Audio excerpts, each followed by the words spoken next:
Here with Reid Spencer of the NASCAR Wire Service. I'm Noah Coslov. We'll preview the Exalta 400 at Pocono on Sunday, the Tricky Triangle. But before we do that, let's look back a little bit at the Coca-Cola 600 at Charlotte last week and Martin Truex Jr.'s dominating win.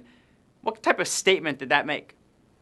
Well, for one thing, it puts him in the chase. Sure. And that is really key for that Furniture Row team, which is making the most of their alliance with Joe Gibbs Racing. Martin Truex Jr. finally got a win when he was leading laps, which he had not done the last 7 times he had led 100 laps or more and had a dominant car. So that really made a statement that that team can actually close it out. And that was indeed one of the most dominating performances ever in NASCAR, where he led 588 of 600 miles, which is a NASCAR record across the board for any event. So the interesting thing about it is that the tracks coming up, Pocono, where Truex won last year, Michigan, Indianapolis, all of those are tracks where similar setups can be used. So I expect Truex to be good over the next few weeks and actually may see him pick up another win pretty close to this one. So keep an eye on that. I will certainly do so. In 2014,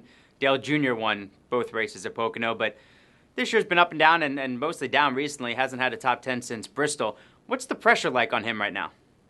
Well, the pressure is on him basically to stay in a chase-eligible position. Since Bristol, where he recorded his second of 2 straight runner-up finishes, he was 6th in points. And over the last 5 races, he's had an average finish of 22.8 and fallen to 13th in points.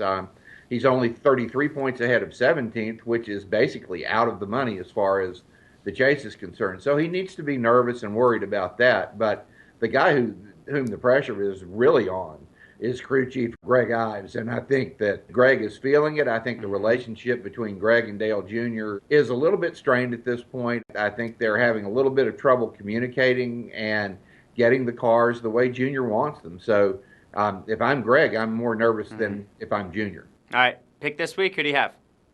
I'm going to go with Martin Truex Jr. to win back-to-back because he won the race last year. As a matter of fact, his win last week is the first time that he has won in a month other than June in the Sprint Cup Series. So, I think he goes to Pocono, and I think he wins 2 in a row. All right. If you think so, that's where my money's going. As always, Reid Spencer, NASCAR Wire Service. Good talking to you. Thanks, Reid. Likewise, Noah.